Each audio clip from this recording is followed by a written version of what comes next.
Hello, everyone. Welcome to today's webinar, Brand Yourself to Attract Career Opportunities. I would like to take a moment to welcome our audience from around the world. We have people joining us remotely from as far as Romania, Pakistan, India, Beijing, Hong Kong, and whatnot. I hope all of you are keeping safe and taking all precautions while this pandemic is going on. I'm Jitendra Chawla, Director, CFA Society India, and I will be one of the moderators for today's webinar. And I will be joined by Sarwat Ahson, who's Executive Director of CFA Society Pakistan, and Sunny Jiang, CFA from CFA Society Beijing, who's Director of Business Development, Min Metals International Trust Company, and they will be joining me as co-moderators. In this webinar, Eric will share with you his career advancement experience and help you in attracting career opportunities through use of social media. Thank you so much for joining us, Eric. Let's set the scene. Good to be here. Yeah, let's set the scene with a few warm-up questions with you. So Eric, I would like to first ask you that one question which I think would be on everyone's mind. Joey just told me that we have almost 2,500 attendees for this, or registrants for this webinar. So There's a lot of people who have this question on their mind. How did you manage to get 2.8 million followers on LinkedIn? It must have required a huge amount of time and effort. So please do throw some light. I wake up at 5:30 almost every day to read, to write, to think of ideas. Right.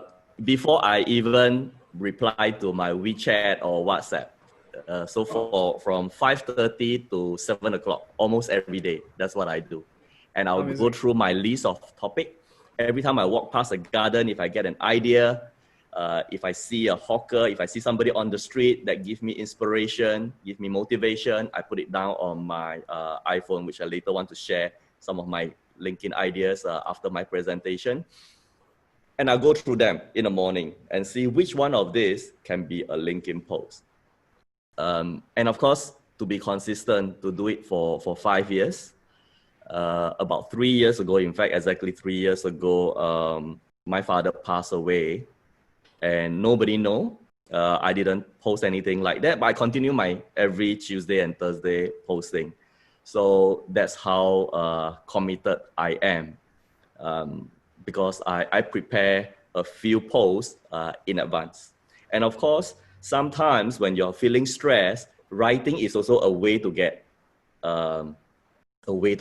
away from your stress, from your sorrows. So this has helped me. And the number 3 thing is I got so much encouragement from my followers. They come, they say they got inspired. They say they started writing after 15 years, they got new ideas, and that make me continue. One more post. Sometimes I feel like giving up. I say, how about just one more post? You know, let's do it until end of July and see how, and from July to August to September. Amazing. Thank you for asking, Jitendra. So lots of dedication and effort required.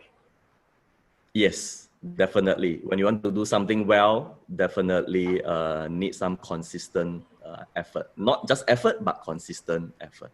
Yeah. Great. Sarwat, you have a question for Eric, I guess. Yes, thank you, Jitendra, and hi, Eric, and everyone else. Welcome. So, Eric, I'd like to further ask you that if Yes. I would like you to elaborate on the brand personality in the context of different social media. I mean, should we be consistent in our strategy with Twitter and LinkedIn, because it seems they are different social medias? Thank you. Yes.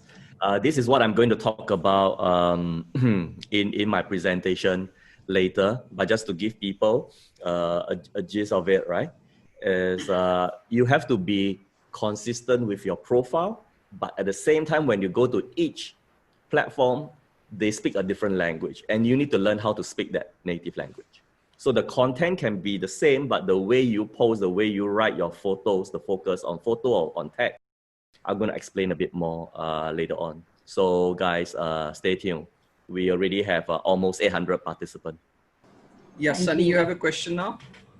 Yes, you know that I come from Beijing, China, so I'm very interested to know that how you get to teach in top Chinese universities such as Beijing University and Tsinghua University. Oh, yeah, I was very fortunate to be able to teach in the top 4 or 5 university in China. I'm now currently teaching at Renmin. So about 5 or 6 years ago, one of my Citibank colleague came to me to say, hey, I saw your LinkedIn post. No, I saw your Facebook post, not LinkedIn post. I saw your Facebook post that you were speaking at Cambridge. Can I introduce you to my friend, her friend? And she's a PhD. Her friends are all professors in various universities.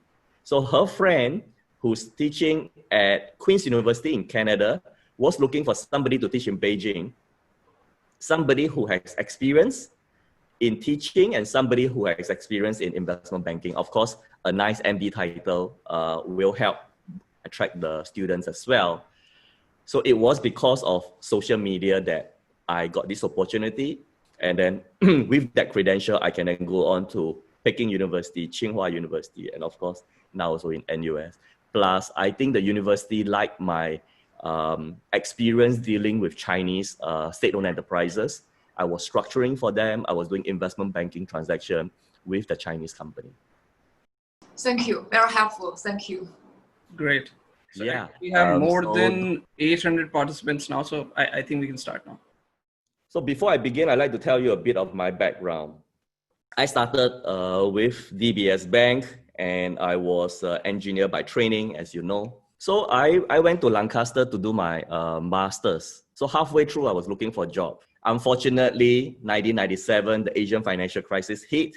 My dream of becoming a structurer disappeared. My dream of working in London disappeared. So I lowered my expectation. I said that I got no hope for doing front office job. Can I then do a job in risk management? And so I told myself, why am I in that position? Because I didn't have a brand. So I told myself that I must build my brand. Fortunately, then I got a job in Standard Chartered Bank. After Stanchart, all my jobs, whether in Citi or UBS, is always referral. Somebody referred to me because they know me, they know my brand. And not only do I have a banking career, I have a teaching career for 15 to 18 years. I started with NTU, NUS, then went to Tsinghua, Hong Kong UST, and Queen's University. I also have my own company. I write for eFinancial Career for some of you who might know if you are in finance. And I work with LinkedIn a lot. And of course, CFA. All this because of a brand. So today is really, I want to give you some tips how to brand yourself to attract career opportunities, business opportunities, and how to develop yourself. The number one thing is a Singapore term. It's called same but different. So I have this habit of doing the same thing. I like orange. I have this orange pen down here. I have my email printed. When I was at UBS, I also have my UBS email printed. So when sometimes clients forget to bring a pen, I offer them this pen. It's better than my business card because unlikely they will throw away the pen, and it's orange, so they will remember very clearly. And orange is my color, so I will do it also in my business card down here, if you can see. I even start, I'm going to come out and make sure I'm big enough for, can I stop sharing screen for a bit? I want to let you see this. Okay, guys. So this is the shoe that I bought. It's a toy. I saw orange and I said, hey, I can make something out of this. So I bought like 20 and I make it into an artwork like that. Can you guys see? So this is now hanging at the back of my room. Again, orange. And I have a theme. A journey of 1,000 miles begins with a single step, because everything that we do, whether is it branding or career, the first step is the most difficult. And when you can do the first step, you'll be on your way. That's how you build a brand, you know, be consistent. So not only was I consistent in color, I'm consistent in the hotel that I stay. So on the left is Grand Hyatt Singapore, Grand Hyatt Thailand, Grand Hyatt Shanghai. So I've stayed like over 12 Grand Hyatt around the world. And of course, Grand Hyatt Beijing, Hong Kong. I've done New York and Washington. Beside hotel, there are also selected partners that I like to work with. I love working with CFA, and I have done talks in 6 cities for CFA.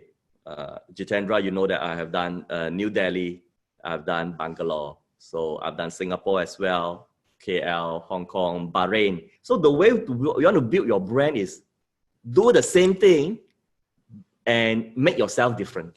That's how you build a brand. I also take that concept and build a social media strategy for professionals like you and me. Because you and I, we have so much to share. We have content. Maybe you want to talk about investment. If you're a lawyer, you want to talk about legal aspect. If you're a consultant, maybe you want to talk about consulting. And the best platform to me as professional is LinkedIn, because you can do so much. I'm going to show you a little bit. But some people, you know, want to be on Facebook, Twitter. Sarwat just now asked about Twitter. I know India, Jitendra, you are much more active on Twitter, which is good. Just that Twitter sometimes, right, because 140 characters doesn't allow you to write long articles of your own. You need to put on the link. And LinkedIn allows you to write the article and then for you to then forward to your Twitter. So that's the strategy. Write your long article on LinkedIn and post it on Twitter. Then everything is on your own. So you do not need to share other people's article.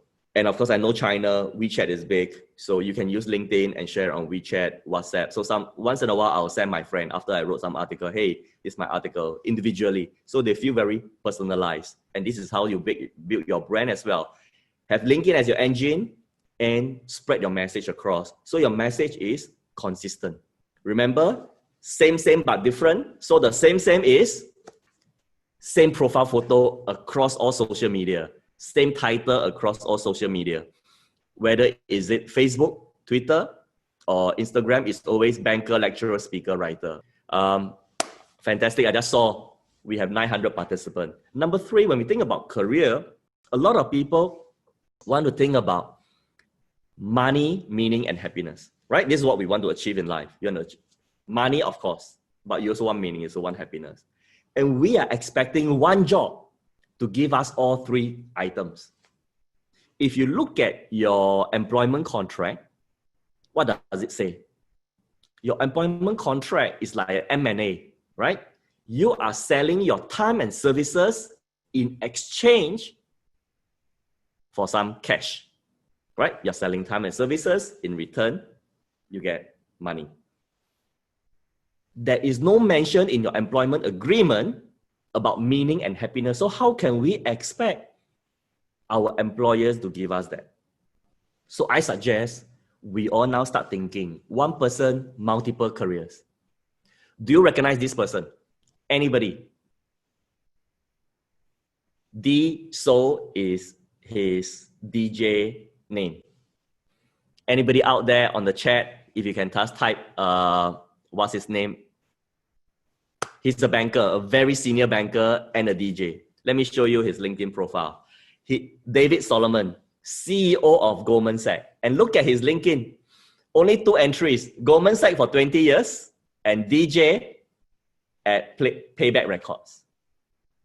So even somebody who has already so much money, of course, he can make more money if he meet another client, right? Instead of going to do this DJ job, he could meet another CEO. He could be doing a charity work. But why is he not doing that? Why is he doing a DJ job? Because that probably gives him happiness and meaning. And then his brand is much more than a CEO, much more than a banker.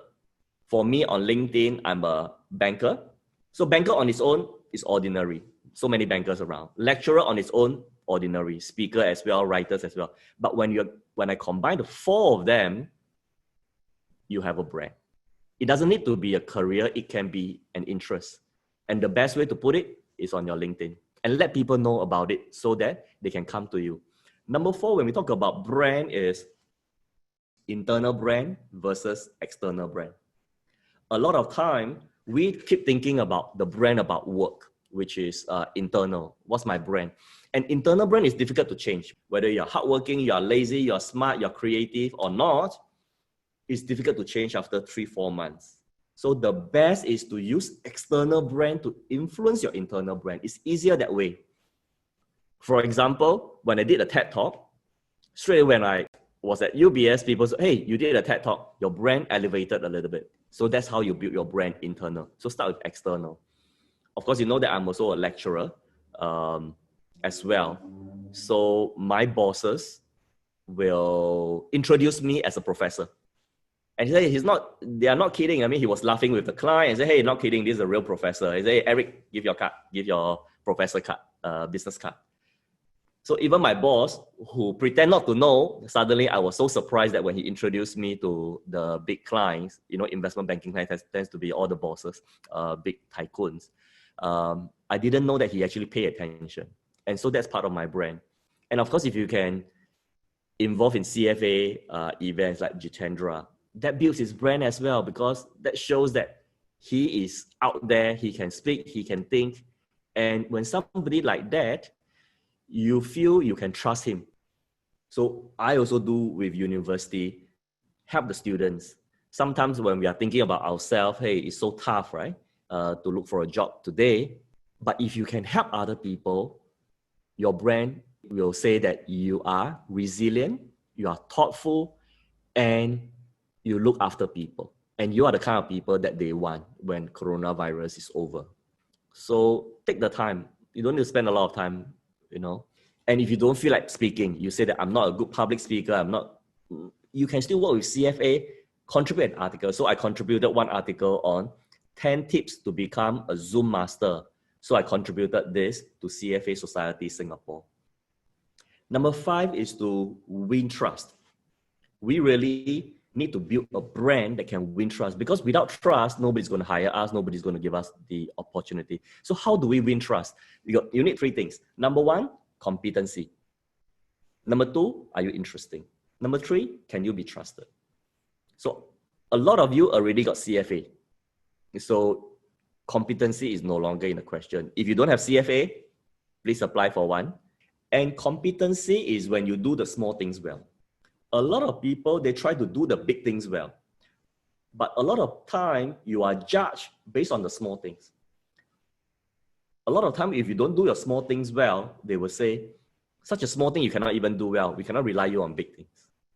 But for the small thing you can do so well, I say, oh, for such a small thing you can do well, the bigger things you're going to do much better. So we like you, we trust you. So pay attention to small things. Be interesting, you know, create something like that, create an artwork. And the last thing to win trust is really to sometimes, if you feel comfortable, share a bit of your past, your weakness, or your failure. Just like I told you that I couldn't get a job, right? After I graduate, when I'm studying for my master's, I need to lower my expectation. I need to move back to Singapore. Then you become more authentic. Then you become more real, because I don't believe anyone out there is successful at every point in his or her career. Definitely there will be downfall. I've taken pay cut. I have failed so many interviews before, and I failed to get in to many universities as well. So thank you very much. I'm looking forward to the Q&A shortly. Eric, thank you. That was a great session. We got amazing insights from you, somebody who's a pro. Thank you so much, everyone, for participating in today's webinar, and hope to see you soon again. So I want to say thank you to all people who have stayed until now. I'm going to post something on LinkedIn tonight. If you want to really just jump on it and post your question again, we can take it from there, because for this, it's only 1 hour. I want to keep to the time. There are lots of questions which went unanswered. So I think that's a great initiative. Yeah, so many unanswered questions. Sarwat, Sunny, Jitendra, thank you for being my moderator. And also Joey and Christy from CFA Institute, thank you for inviting me to speak. I would like to come again. Thank you. Thank you, everyone. Bye-bye. Stay safe. All right, thank you.